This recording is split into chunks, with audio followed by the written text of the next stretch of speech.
E aí galera, tudo bem? Sou Roberto, estou de volta aqui com vocês. E agora para tratar, dentro do universo da instrumentação industrial, vou tratar com vocês de terminologia. Bom, terminologia, como eu disse para vocês no último vídeo, toda profissão ela possui uma terminologia própria. Por quê? Pela necessidade da comunicação sem ambiguidade. Então, quando um profissional, por exemplo, preenche um livro de turno, um livro de passagem de plantão, aquelas informações relatadas, elas devem ser interpretadas de forma correta. E a forma mais assertiva de se conseguir isso é através da linguagem técnica. É óbvio que com esse vídeo eu não vou conseguir esgotar todo o universo, de terminologia técnica dentro da instrumentação. Mas a gente vai abordar alguns dos principais termos e isso é adquirido normalmente.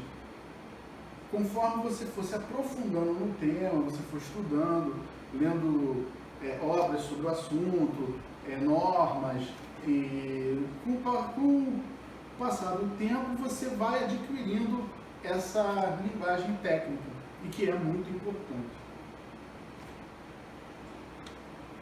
Bom, o legal é que nós temos duas fontes de consultas bem interessantes. O Vocabulário Internacional de Metrologia e o Guia para Expressão da Incerteza.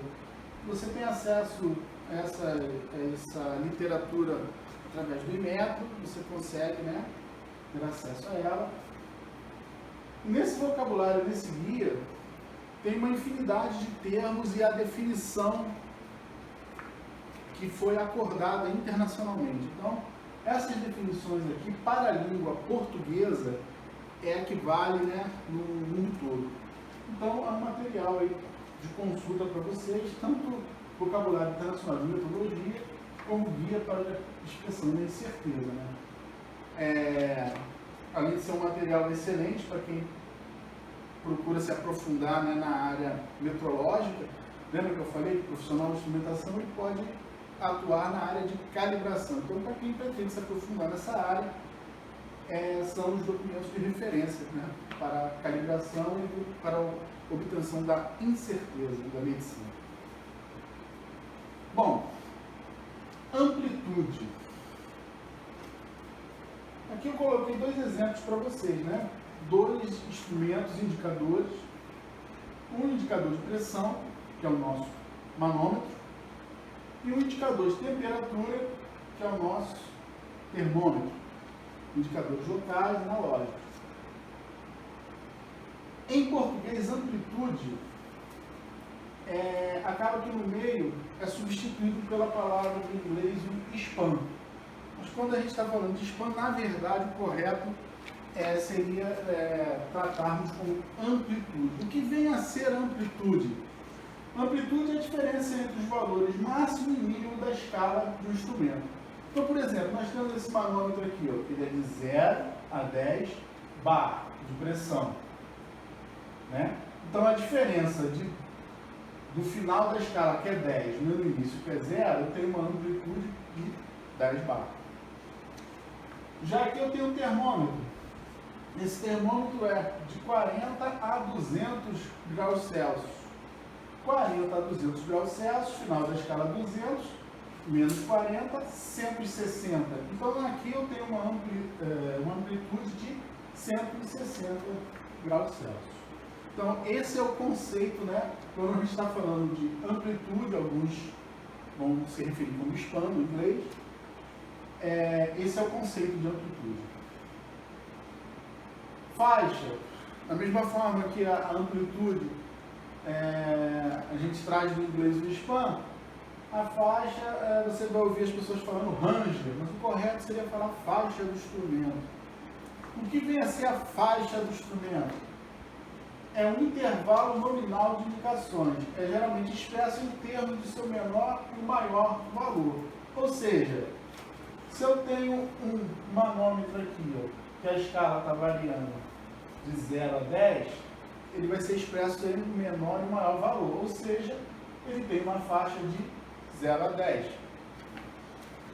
E o termômetro, como ele tem a variação de escala dele de 40, valor inferior, e 200, valor superior, ele teria uma faixa de 40 a 200. Então, esse instrumento nós teríamos o quê?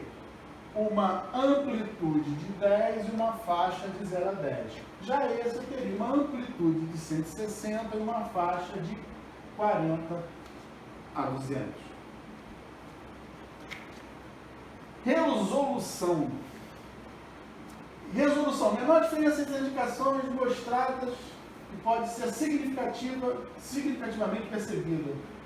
Bom, gente, traduzindo isso aqui, é o valor de cada divisão aqui da escala. Ah, mas como é que eu vou obter o valor de cada divisão aqui da escala? É só fazer uma continha simples, né? Aqui eu tenho 0 a 2 bar. Quantas divisões eu tenho aqui? Eu tenho de 0 a 2, eu tenho 10 subdivisões. Então, ó, o menor valor vai ser 2 dividido por 10, então eu tenho minha resolução de 0,2 bar. Aqui o termômetro. Termômetro de 40 a 60, eu tenho o quê? 20 graus. Possuo também 10 divisões. Então eu tenho uma resolução, ou seja, cada tracinho desse aqui vale 2 graus. Recapitulando então, eu tenho um instrumento de 10 bar de amplitude, 0 a 10 bar de faixa e 0,2 bar de resolução.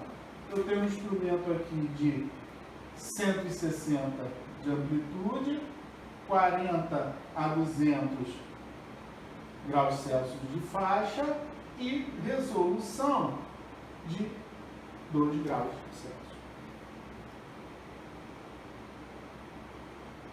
Exatidão.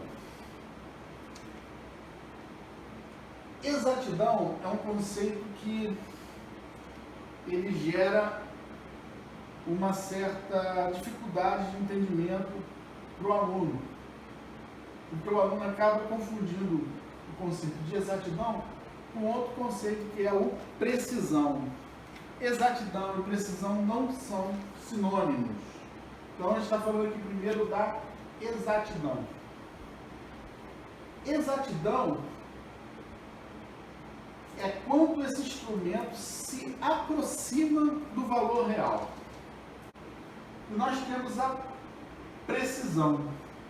Precisão é o grau de concordância entre indicações obtidas por medições repetitivas. Ou seja, se eu várias vezes refizer uma determinada medição, qual é a confiabilidade que ele vai estar me mostrando o mesmo valor? Vamos traduzir isso no exemplo para a gente conseguir diferenciar a precisão da exatidão. Digamos que o fabricante ele determina, na verdade, a classe de exatidão do equipamento que ele produziu e vendeu. Então ele vai te dizer qual é a exatidão do instrumento. Então digamos que a exatidão do instrumento seja 1% da amplitude dele. Então aqui, ó, de 40 a 200, a gente tem aí, ó, 160, 1% de 160, 1,6 graus. Então ele está dizendo o seguinte, que a medição que ele te informar, ele vai estar variando no máximo 1,6% do real, do que realmente está acontecendo no processo. Então, digamos que eu vou comparar esse termômetro com um padrão, e ele está marcando 80 graus, o padrão está me dizendo que ele está com, na verdade, a temperatura que está sendo submetido é 79 graus e meio. Opa, então está dando uma divergência de meio grau. Meio grau, se a classe dele de exatidão é 1,6, Então ele ainda está dentro da exatidão dele. Então é um instrumento que está dentro da exatidão. Só que eu repeti essa medição algumas vezes, ele deu 79,5, 80,5, 79, 81. Repare que todas essas medições estão dentro da classe de exatidão desse instrumento. Então, assim, ele não está, teoricamente, ele não está fora das especificações dele. Mas repara que ele não é um instrumento preciso. Porque as várias medições que eu fiz dele, cada medição ele deu uma variação de temperatura dentro da classe de exatidão, mas fora de precisão. Então essa é a diferença entre precisão e exatidão. Incerteza. Bom, pessoal, quando a gente fala de incerteza, agora nós já estamos caminhando mais para a área metrológica. Por quê? Todo instrumento, seja um termômetro, seja um manômetro, seja um instrumento digital, seja um instrumento analógico, todo instrumento ele possui uma incerteza da medição. Isso em decorrência do que eu falei para vocês. Não existe medição perfeita. Não existe instrumento perfeito. Não existe a pessoa perfeita. A própria pessoa pode inserir algum erro na leitura. Existem erros grosseiros, erros sistemáticos, erros aleatórios. Os erros grosseiros podem ser sanados com treinamento. Os erros sistemáticos nós podemos sanar com ajuste. Agora, erros aleatórios, nós não temos como intervir no erro aleatório porque eles são imprevisíveis. Como que eu vou intervir numa coisa que é imprevisível? Não tem como intervir. A solução foi trabalhar de forma matemática, trabalhar de forma estatística. Então, se eu fizer um ensaio com N número de medições, de um mesmo ponto de medição, extrair essas medições através de um cálculo estatístico, eu vou chegar até uma incerteza. Então, todo instrumento ele vai ter uma incerteza. E essa incerteza, ela vem para garantir a confiabilidade metrológica. Então, quando você faz uma leitura do instrumento, você tem que ter em mente que aquela leitura vai estar girando dentro de uma incerteza da medição. Que isso requer a incerteza no estudo mais aprofundado, já é o campo da estatística e fica para uma próxima oportunidade nós tratarmos especificamente sobre incerteza. Bom, galera, vou ficar por aqui com vocês, lembrando, terminologia, não tinha a menor pretensão de esgotar o tema terminologia aqui com vocês com esse vídeo, foi apenas alguns tópicos mais que eu considerei mais relevantes, mas você vai adquirindo a linguagem técnica com os estudos. Com os estudos você vai adquirir essa linguagem técnica. Para o próximo vídeo, iremos tratar de classificação dos instrumentos, tá? Que também é muito importante. Então, iremos ver as formas de classificar, os tipos de instrumentos e a classificação num próximo vídeo. E se gostou, curte, se inscreve no canal, que aí você já vai estar sinalizado. Toda vez que eu postar um vídeo, vai aparecer para você aí a sinalização. Obrigado e até a próxima.